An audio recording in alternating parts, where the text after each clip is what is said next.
Oh well, after several weeks of saying, no, I'm not going to buy that, I'm not going to buy that, I'm really disappointed with it, with the specs and everything.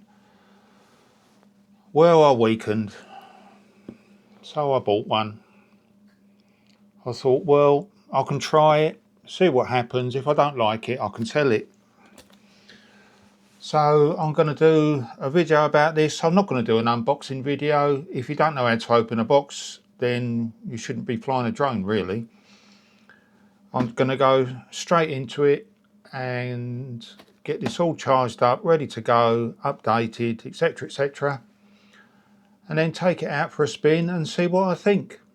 So I will see you outside somewhere. So I eventually got out after days of wind and rain, and I flew just this one flight, just one straight flight, as if I was flying a conventional drone. And then I came home and I created 4 different timeline tracks from that one flight at different angles. So one from the front, one from the back, one top down and one to the side. And this is the result. The first bit of editing I did in the Antigravity Studio app on my PC.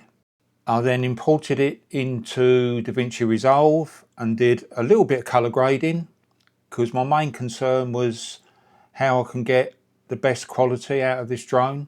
And to be honest, I'm impressed.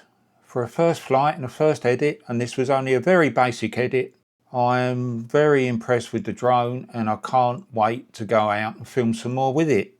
So thank you for watching, and I hope you follow me on my next adventure with the Antigravity A1, and I'll see you then.